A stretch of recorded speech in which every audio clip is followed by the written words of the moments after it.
right now.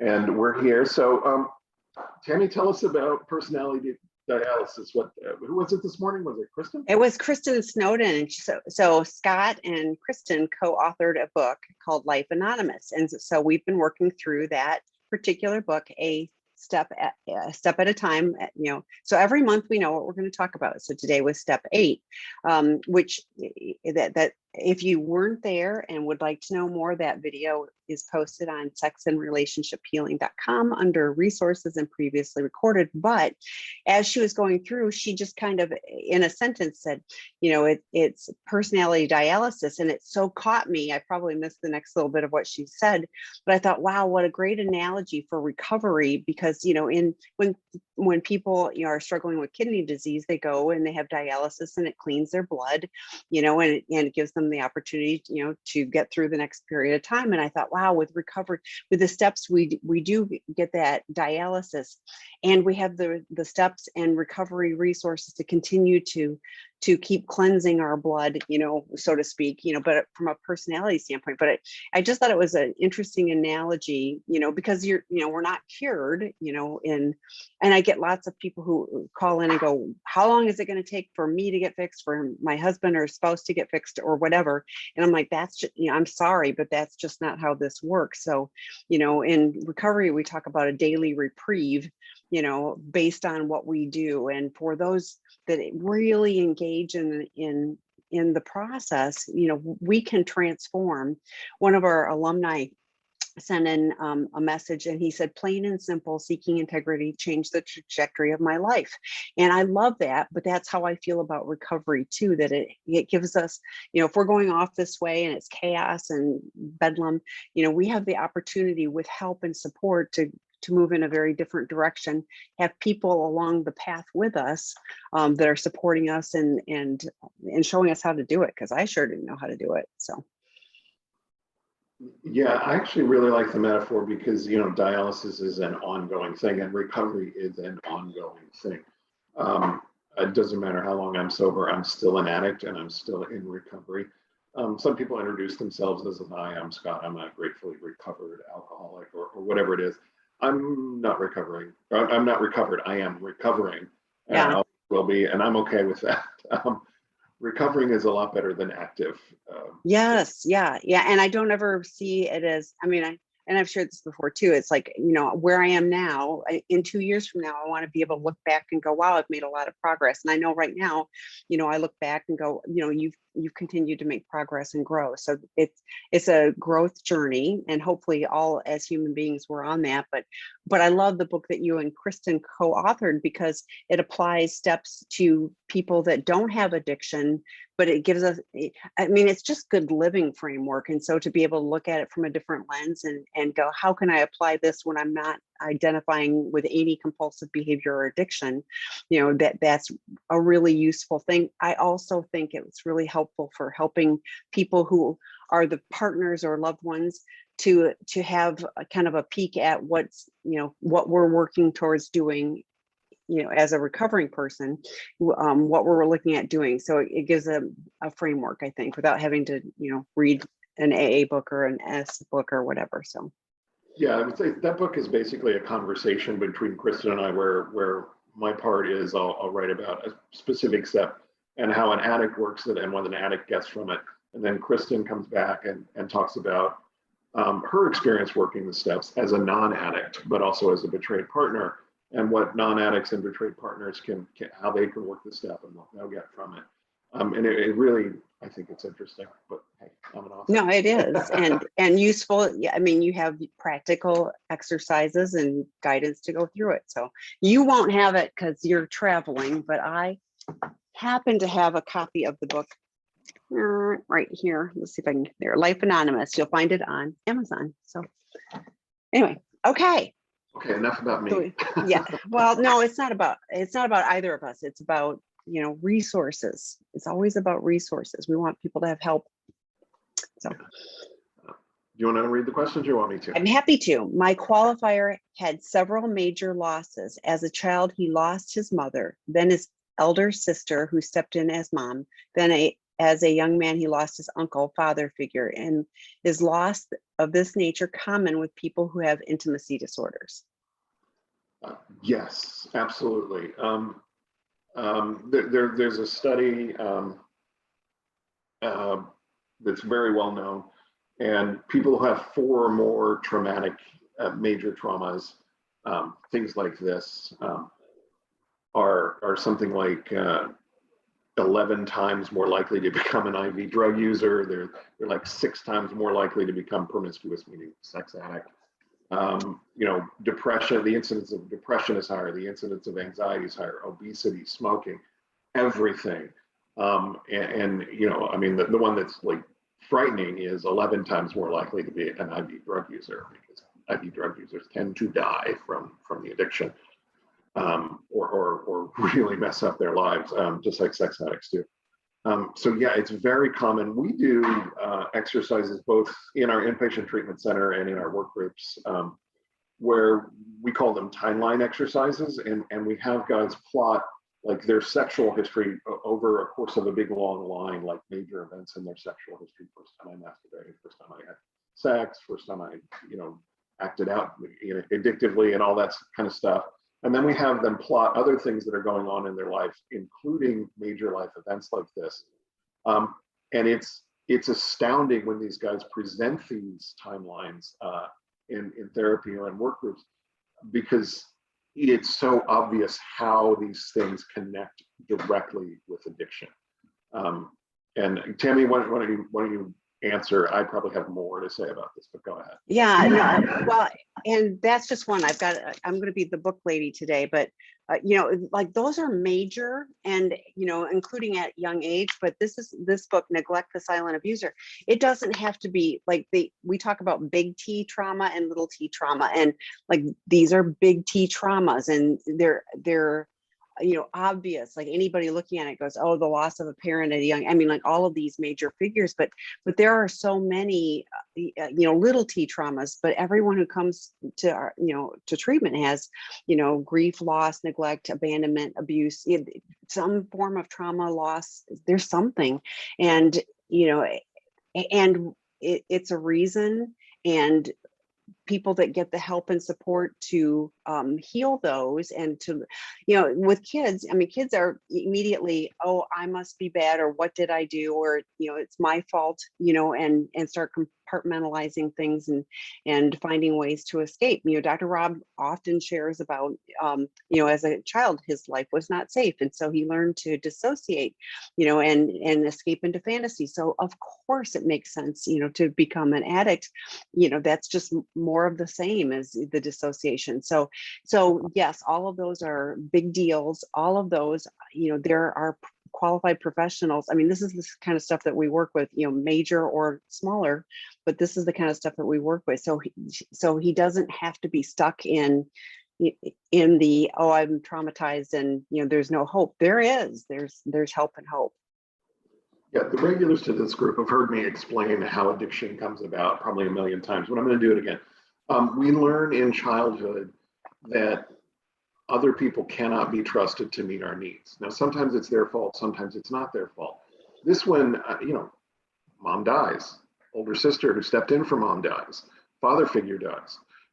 This is nobody's fault, but it becomes very hard to trust that if I love someone and reach out to that person and become vulnerable to them, that they're always going to be there for me.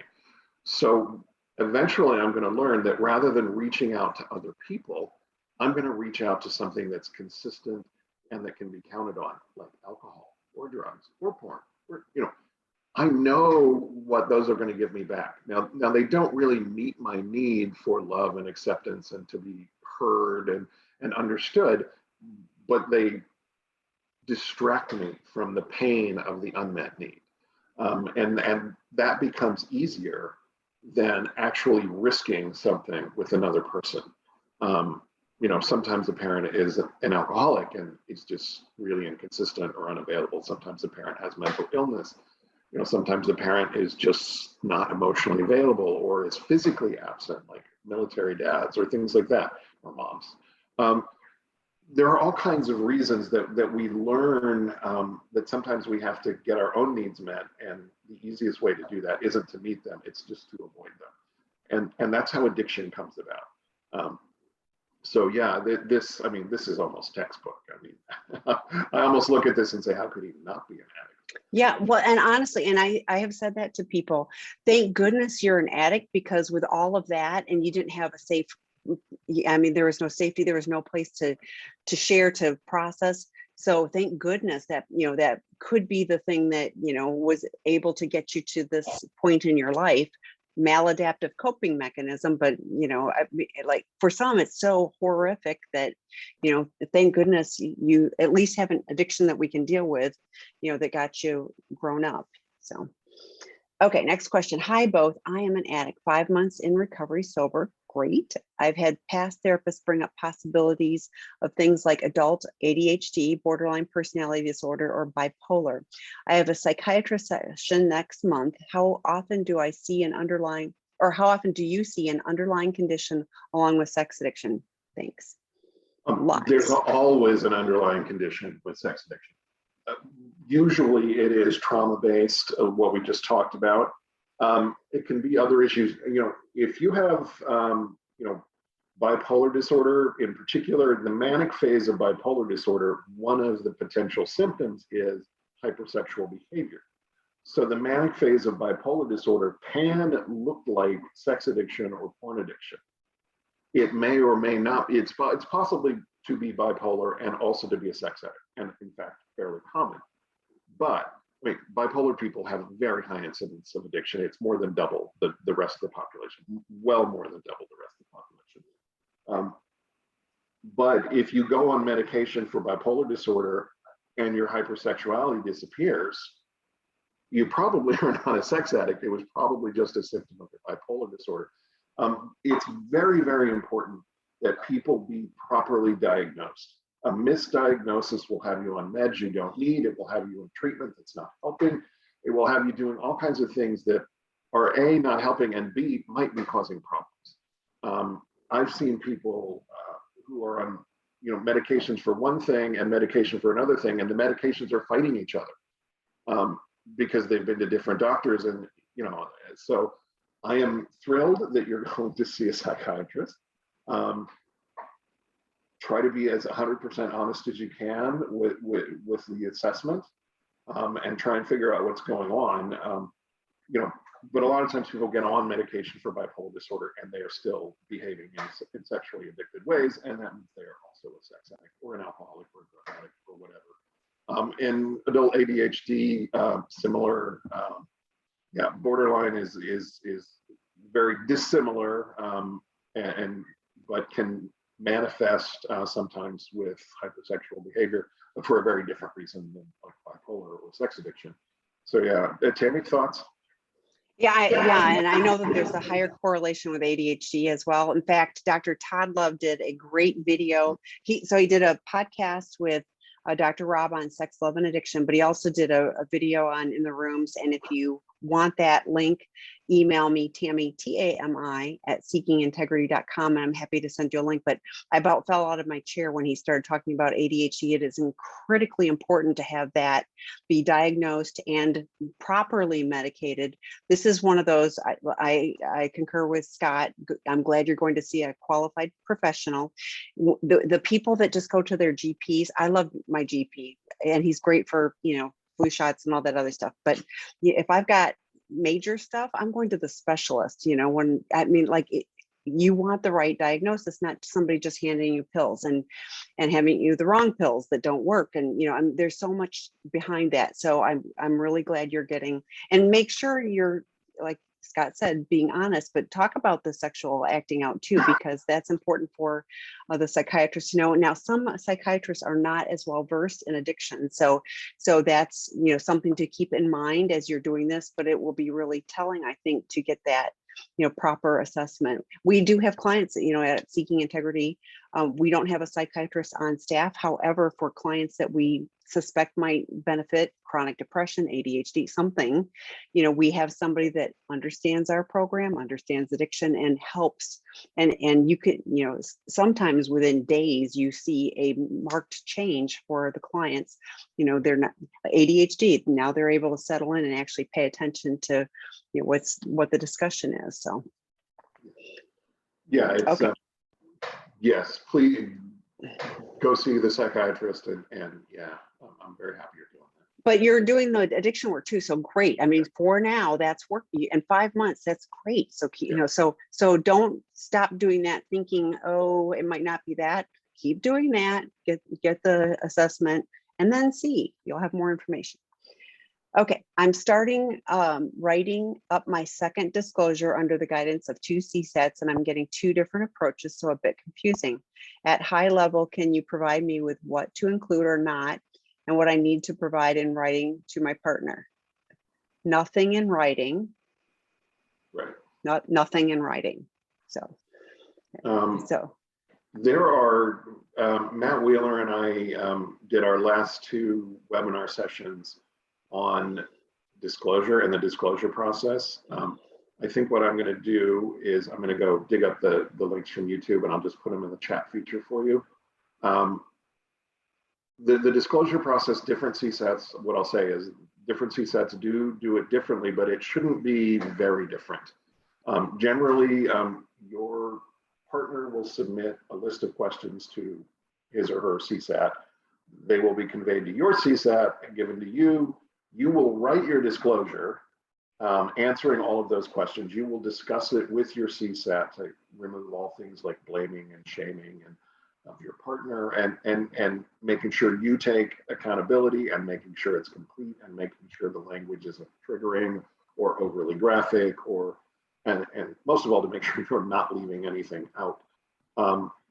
Then you'll come together, it'll be shared, you'll read your document, your partner will hear it, will be able to ask any questions. Often there's a little break after you read it, so your partner can sort of process for a few minutes and then come back and ask questions.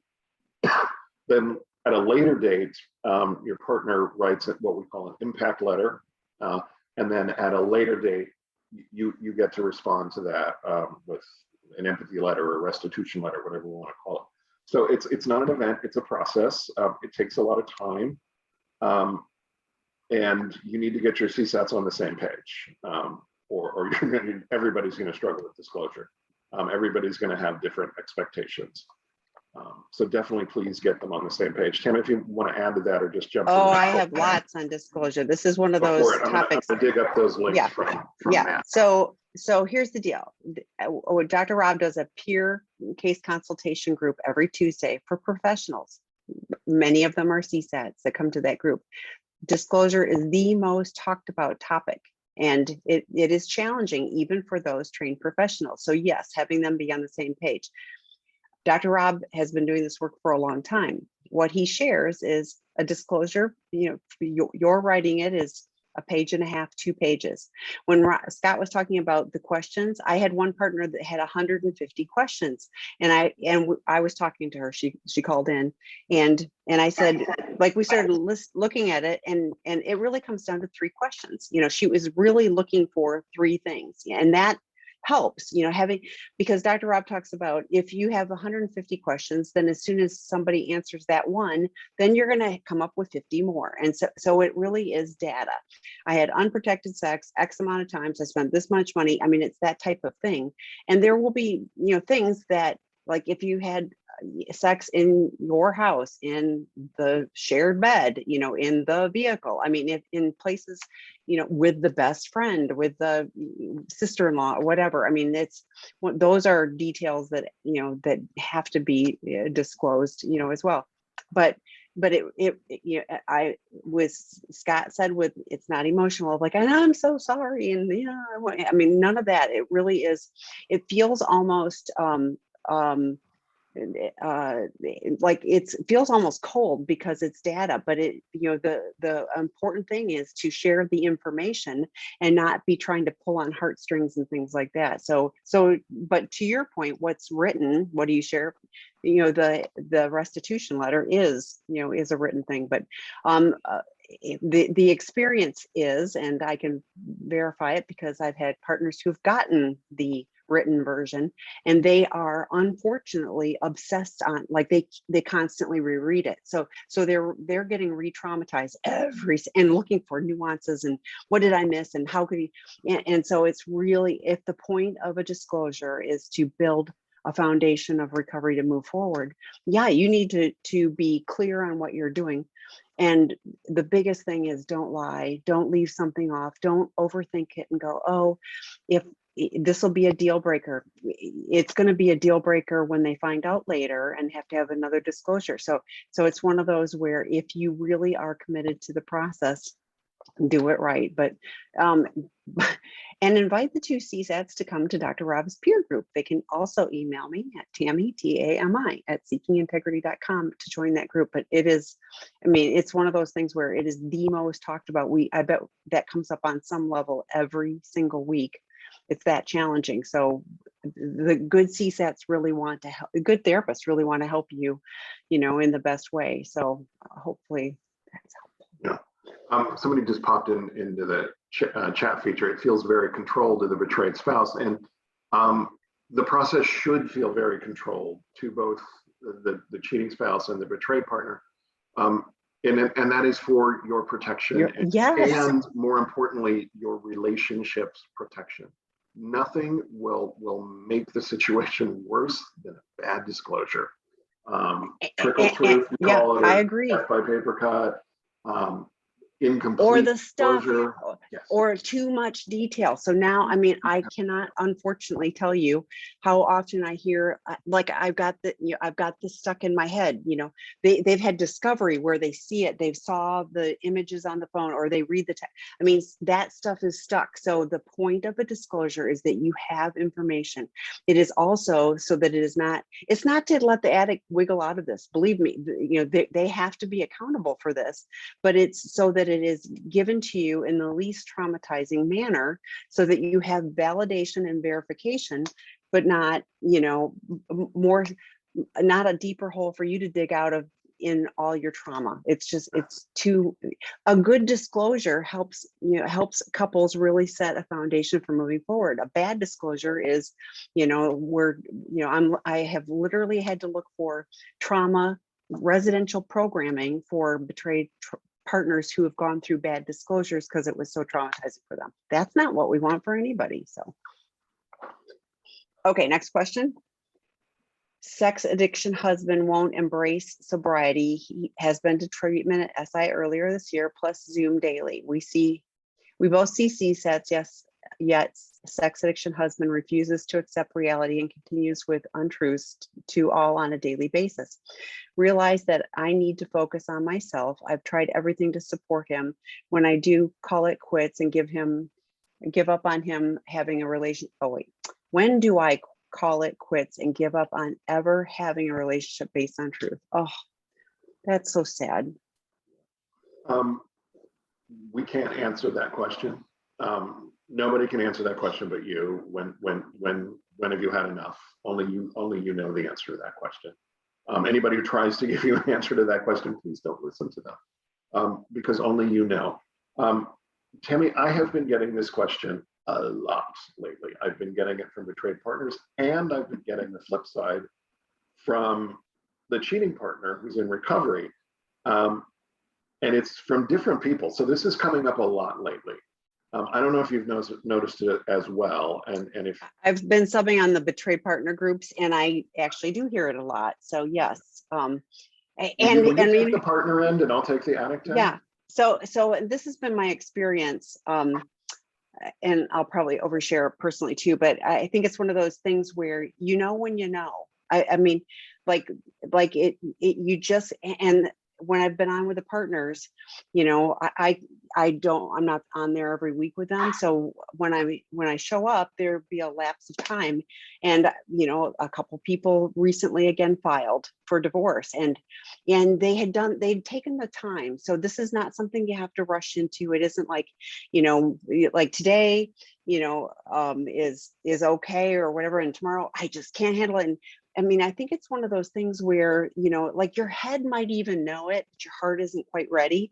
And, you know, so I think at some point, like it all just aligns and you go, yeah, I can envision, you know, moving on. It doesn't mean I don't care about this person. So here's my overshare. Like I'm in a second marriage. I've been married to my husband for decades, and you know, he's really good. But I was married to somebody that was an addict in a previous life. And like I was working on things, and I had a really good therapist who said, you know, you're working on this and he's not willing to change. Like that was the bottom line message. And he said he's not going to be the person and the partner that, you know, that you deserve and want.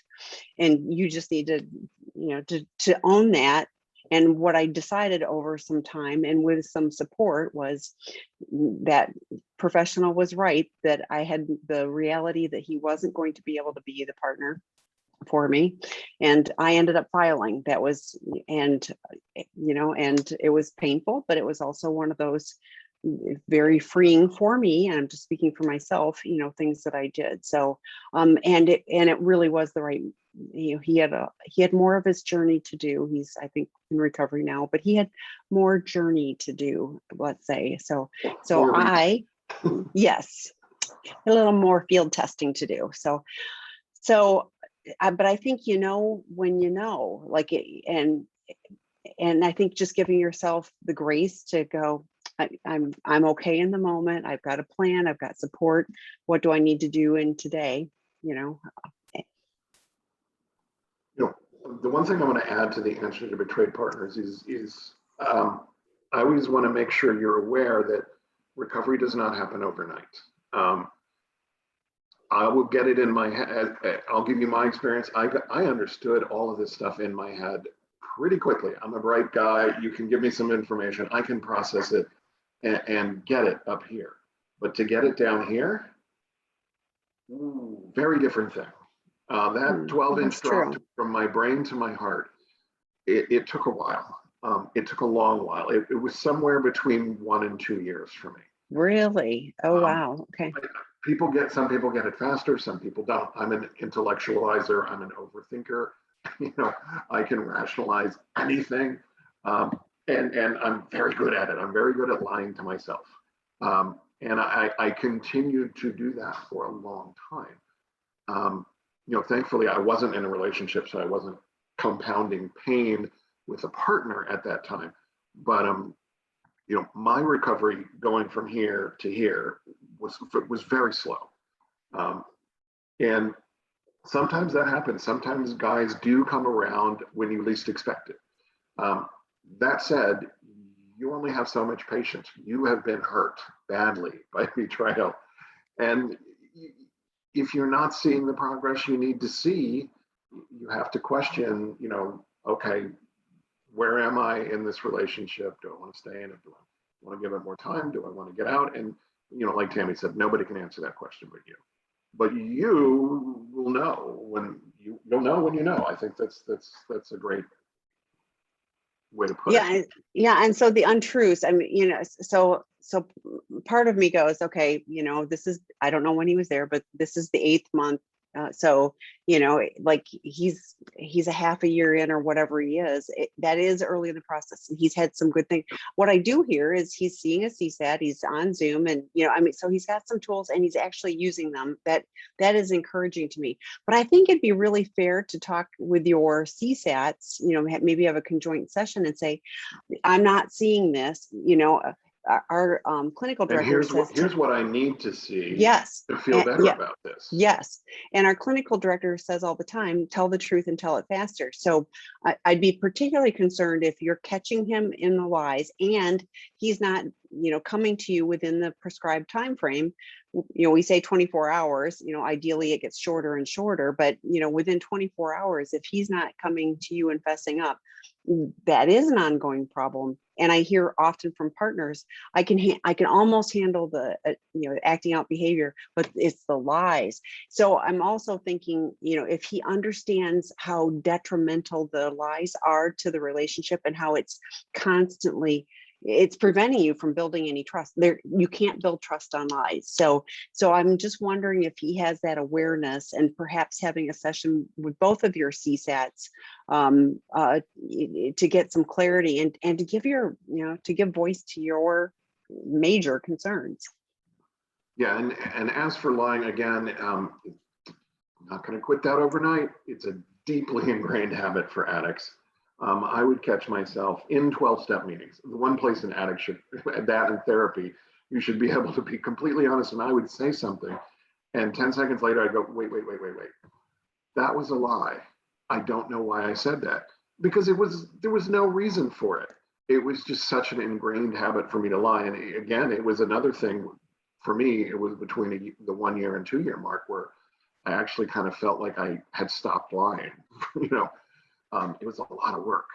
It is a lot of work, but we talk about first thought wrong. I got slowly better at it, and if you don't see him getting slowly better at it, then he's not working. Right, and I think with addicts, we're quick to want to answer or do whatever, to take a pause, just take a pause and go, first thought wrong. What's the truth? Just to slow down the process a little bit, I think that there's hope for him. What I hear is he's actually still doing things, that to me is good versus the people that, that tuck everything away and, go, oh, well, whatever. Or just dig their heels in and go, I refuse to work on me. So. Yeah. Now, the question that comes from the other side, and I do want to address this, Tami, is the addict is like, I'm doing everything, and I'm being truthful, and I'm doing all this, and she or he still thinks I'm lying, still thinks I haven't come clean. I did the disclosure, I took the polygraph, I've passed the follow-up. When will she or he come around and start to really believe that I am giving this my all and I want to save the relationship? And the answer is kind of the same as the answer for the when should I leave? Like, well, we really can't answer that for you. We don't know. And they're like, well, what do I do? Because they all want to get defensive. I'm not, they get mad. I'm not lying. I'm not doing this. I'm not doing that. I am doing all the things I'm supposed to be doing. Why won't you believe me? They want to get defensive. And what I tell them is, stop being defensive. Your partner has every right to still disbelieve you. This disbelieving you is going to stick around. Rob says, it's going to stick around for a year, and that's if you're doing everything right. It will, again, like me lying slowly gets better. Tami, my betrayed partner, is going to slowly become more trusting of me as she sees me actually being honest. Now, again, tell the truth and tell it faster. That's number one. And tell the truth about everything. And that means not keeping secrets also. If your partner sees you being truthful with your boss, I'm sorry I was late, I overslept. Instead of, I'm sorry I'm late, the traffic was bad, which is the lie, I overslept, is the truth. If your partner sees you being honest about that, your partner's a lot more likely to believe that you're being honest with everyone, including your partner. If somebody gives you an extra quarter in change at McDonald's, you take that quarter back. And whether your partner sees it or not, you do it. This is rigorous honesty. And this is, you really working your recovery, and your partner will start to notice. Probably not as fast as you would like. It's not going to happen on anyone's schedule. It's going to happen on the relationships schedule, and the relationship schedule is slow. Trust does not happen immediately. It can be destroyed immediately. It's not rebuilt immediately. You got to earn it this time.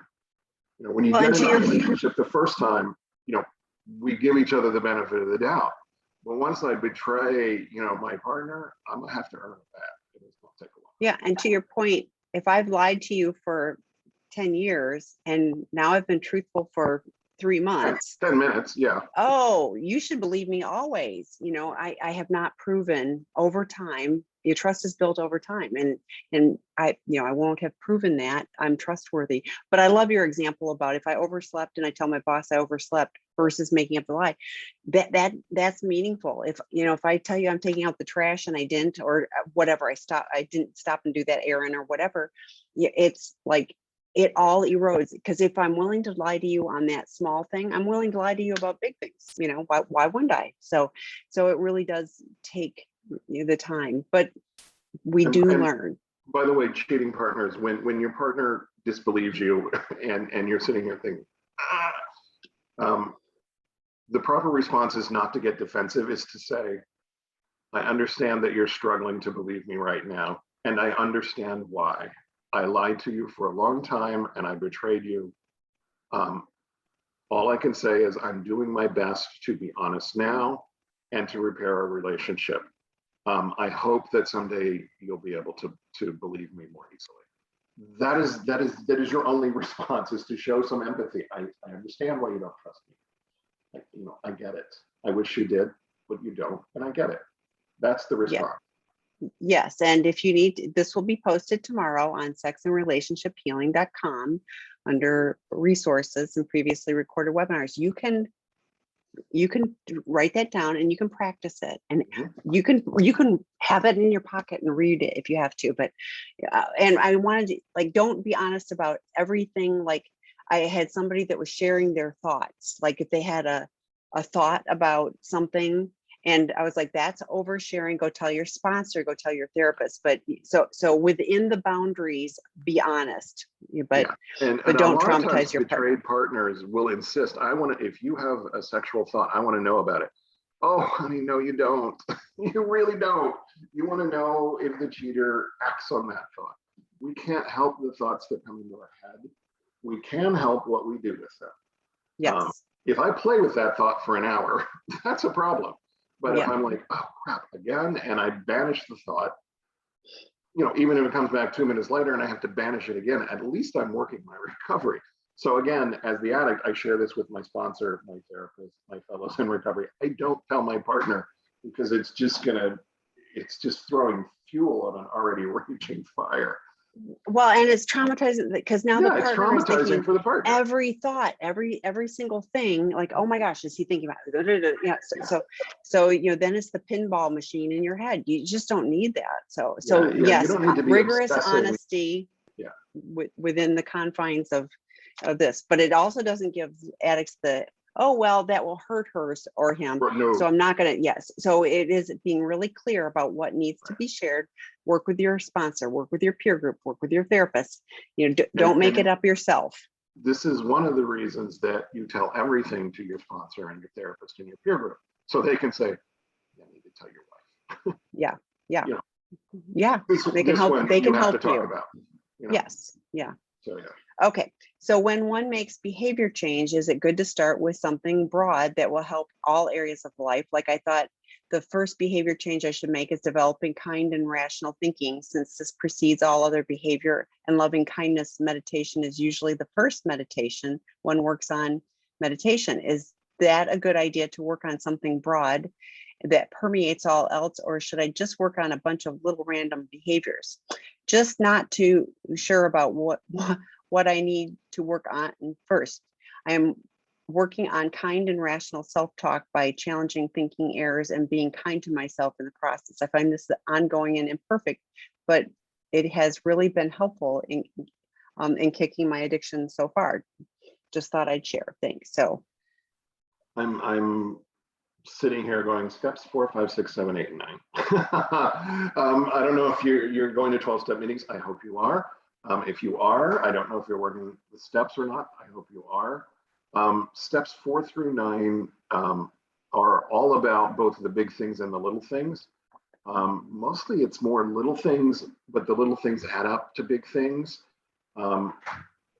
Step 4 is a searching and fearless moral inventory. Step 5 is sharing with another person. 6 and 7 are working on letting go of our defects. 8 and 9 are making amends for things we've done. 6 and 7, for me, I can be sober a million years. I will still have to work 6 and 7 every day because I have character defects that are just ongoing. I try to do a little bit better today than yesterday. And it's usually one character defect at a time. I don't try to change the world in one broad, or myself in one broad stroke. I can only do little bits.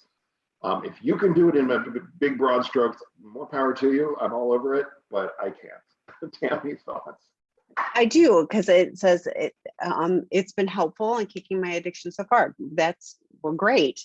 What I don't hear is any input from anybody else. So I go back to, if it's the pinball machine in my head and I'm trying to have, better thoughts and things. I mean, good to have better thoughts. And, I am intentional. I have, a meditation that I have 2 meditations that I read every morning, 2 different ones. And that's how I start my day. And starting with that intention is helpful. And then I go connect with other people, because they're the ones that help give me the right words and the voice and the tone and everything else. So if you're, if you're just trying to, if you're trying to think your way into good acting, that isn't how it works. Dr. Rob talks all the time about behavioral issues require behavioral change. So cognitive behavioral therapy is what is used by professionals to work on addiction. There, the work group that Scott is one of the facilitators for, but it's making lists, it's behaviors, it's changing things one item at a time, identifying what those issues are. But I agree with you, the steps, that's, the searching for fearless moral inventory. I mean, it's the whole thing. It's a step-by-step guide. It's the steps, on how we can change, but we also need community to do it. Yeah. And, step 4 for me was the sea change for me. It's the searching and fearless moral inventory.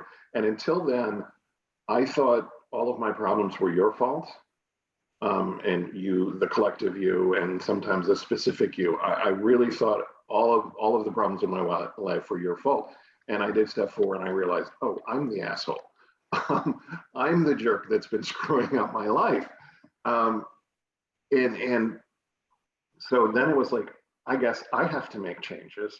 And then the other error I had in thinking when I came into recovery was that, and again, it came to light at step 4, is I thought my problem was sex and drugs and alcohol. And my real problem was the way I thought about myself in the world and my place in the world and how I interacted with the world. The real problem was between my ears. It wasn't what I was pouring down my throat or looking at online. The real problem was in here. And working the steps is one way to get at that. Coming to treatment is another way to get at that. Doing online work groups and support groups and webinars like this one are another way to approach our thinking. And all of the research shows, by the way, the more ways we approach this thinking change, the more success we're going to have. But all of these approaches focus first on behavior. We don't think our way to better behavior, we behave our way to better thinking. And all of these approaches have proven that. Tami nailed it on the head. We can't think our way to sobriety. We have to behave our way to better thinking, which leads to sobriety, long-term lasting sobriety. Yeah. It's stop the behavior and then work on the underlying addiction or underlying issues. I mentioned earlier too, like at our treatment program, we have 4 to 5 hours of assessment before clients come to us, because we want to understand, just like you're talking about, all those underlying issues. What's really the problem? It's, the acting out is the symptom. I say that all the time to people that call. That's the symptom, and just sticking a Band-Aid on it, it's challenging for me when people go to just alcohol and drug programs thinking that if they stop the chemicals, then all this other stuff is going to go away. And unfortunately, most treatment programs aren't skilled at addressing the underlying issues. They are really focused on just stopping the problematic chemical behavior. Well, sex, food, yeah, I mean, everything else is, you can't just stop eating. Like you have to have a relationship with food that's a healthy relationship. So how do you come about having that?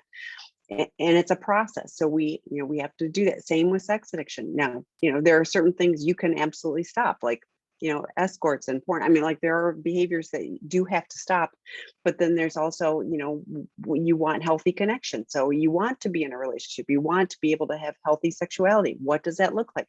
It's different for different people. So it's complicated, but getting the right support and help to be able to make those changes and guide the process makes the difference. So, okay.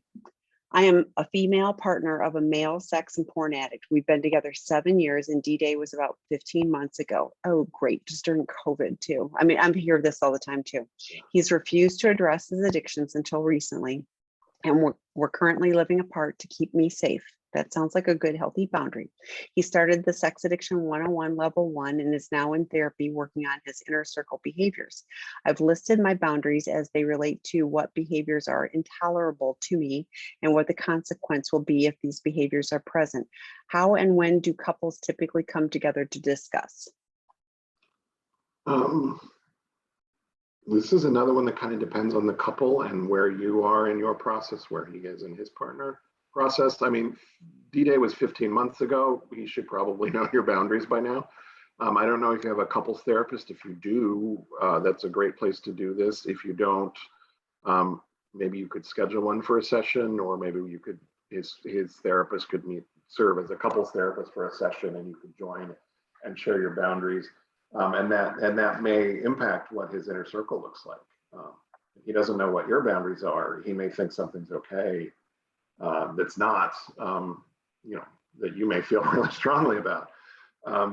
So yeah, I would say soon. If it hasn't happened already, do it soon, please. Tami, thoughts? I do, because I said, I read, I've listed my boundaries. I don't hear that you've had input and support on those. So I would love to have you work with some other betrayed partners, but ideally you're working with a support therapist for you. I often am referring partners to codependent aligned support therapists, because you talking about what your boundaries are and what they mean to you, it can be really helpful. Like if you say, something, but what the real thing is I'm looking for safety. I'm looking to make sure that, he didn't do this or doesn't do that or whatever. The real meaning of your boundary may be different than how you've listed it. But the other thing, Dr. Rob says this all the time, don't make a boundary and a consequence unless you're willing to follow through. So, because we as addicts will wheedle our way through. And if we figure out that there's a chink in your armor and if you aren't really going to hold that boundary, then then we'll manipulate and use that. The other thing so you had D-Day, and it doesn't say how long you've been apart, but one of the things that I always am concerned about is, what is the plan? You've got your boundaries, but what are you looking to see, and what is the timeline to check in on those? For example, if you've been apart for 15 months or for 12 months or some period of time, what is the list of things? And I mean checklist, like not, oh, he's going to have empathy, because that's going to be a long haul. He's going to have to grow into that. But, are there things, like you said, he's going to the Sex Addiction 101 Level 1. Great. And he's in therapy. Great. What are you looking to see that are tangible, that he can do and show you, and not, not just to like get a gold star, but like, where there's a clear identification of what you're looking for. So ideally your two therapists are also talking about this to help support you in what does it look like and what is the plan, so that it isn't like, okay, we've been apart for 2 years and we still don't have a plan, and we don't know what, we don't know if we're moving together or moving apart. So I want to add a couple things to that. Number one, it sounds like you actually don't have a therapist. I would encourage you to get one. I think Tami's encouraging you to get one. A lot of times betrayed partners think, I'm not the addict. Why do I need a therapist? And you know what? You don't necessarily need a therapist, but you certainly deserve one. You deserve to have professional support and peer support and support like this group, because you're going through a lot. I mean, Being betrayed is really painful. You deserve support, whether you need it or not. You're not the one with the presenting problem, but you still deserve support. So I encourage you to get it. And yeah, I would think if you had a therapist, probably your boundaries would have been presented by now. Yeah, not always. There are some therapists that yeah, I mean, like it gets to be, but ideally, there ends up being a plan, and you can look at things in 3 months, and then if things aren't quite there, well, then let's look at it again in 3 months, or whatever, so. Yeah. So let's actually talk about boundaries for a second, because we don't have another Please. one. So let's talk about these. Boundaries are not about controlling another person's behavior. Boundaries are about you keeping yourself safe. So Tami, when you cheat on me, I feel this way, and I will respond by moving out or by asking you to move out. Yeah. Ideally, I would move out if I cheated. So yeah. But I mean, that's the boundary. I will react a certain way if you behave that way. It's not don't behave that way because I don't want you to. It's when you behave that way, I feel confused and afraid and unsafe, and I'm going to ask you to move out of the house so that I can feel safer. But I also want to emphasize boundaries are not about keeping other people out. They're about letting them in safely. And I also want to emphasize boundaries are about protecting myself. They're also about protecting you from me. So I need to stay in my own hula hoop. I cannot control your thinking or your behavior. I can control my thinking and my behavior and how I respond when other people behave in certain ways. That's the extent of my control. So boundaries are really about me and my need to feel safe. Any boundary has a need under it. What is my need? I need to feel safe. I need to feel heard. I need to feel seen. I need to feel like I can trust you. Those are my needs. And if those needs are not being met, I'm going to set a boundary to protect myself from getting trampled and to protect you from me trampling you and because of my anger or whatever. So yeah, boundaries, they're complicated and they should not be set alone. Just as an addict shouldn't recover alone, betrayed partners should not recover alone. You need support from people who get it and can help you see your flawed thinking, because you will have flawed thinking. Everyone has flawed thinking, especially in the heat of a crisis. We don't think clearly in crisis. And it doesn't make you bad. No. Or defective or pathologized. It just means you're in a crisis, and like if the house is burning down, you're paying attention to the house burning down, and how are you supposed to clearly think through things? I have seen people, I've watched the eyes of somebody who's gotten an emergency message or whatever. They're vacant. Like you can't, there's no critical thing. I was with somebody and they needed to order dinner, and poof, they completely couldn't even order, so in that moment, and it wasn't even a real, so two give yourself months ago, some space. I got the call that no child ever wants to get, which is, you need to fly home now. My father was dying. He didn't die until a little while ago, but at that time we thought that was the end. So I booked a plane ticket for the next morning. I held it together long enough to book the ticket, but I got up the next morning, drove to the airport, and I parked accidentally in the employee lot where they tow you if you leave it there for more than an hour.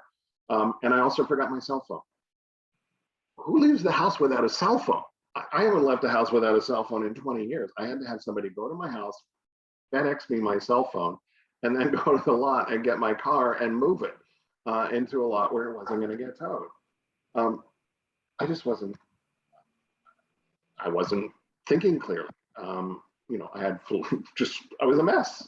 Yeah. And that doesn't mean that you are bad or that you are defective or anything else. You were just like, it wasn't the whole frontal lobes working. So, right. And that's okay. But you know what? Yeah. But that's why, if you'd had a friend there, they would have said, here's your phone. Don't forget this. Or I'll drop you off at the airport. It's like one of those things where, so getting help is is a really good thing. And we talk all the time about it's betrayal trauma. Guess what? A professional that can help support you and give you some techniques and do some work about the betrayal trauma, that's a really important thing too. So it's just getting support. We have a betrayed trauma, a betrayed partner group again tomorrow morning at 8:30 in the morning Pacific time. I invite you to join that. There's a men's group tomorrow, Thursday, and there's another one Friday morning. So I mean, there's all kinds of support for each and both of you. So yeah, and no trauma is more painful than betrayal trauma. I mean, this is the person who you love, who's supposed to always have your back, and then they just stabbed you in the back. And what could be, nothing is more painful. I mean, nothing.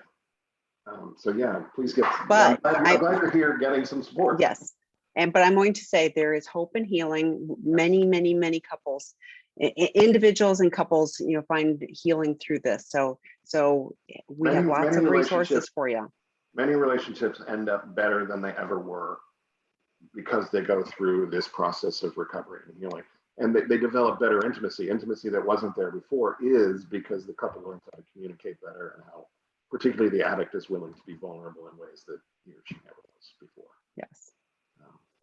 We are out of time.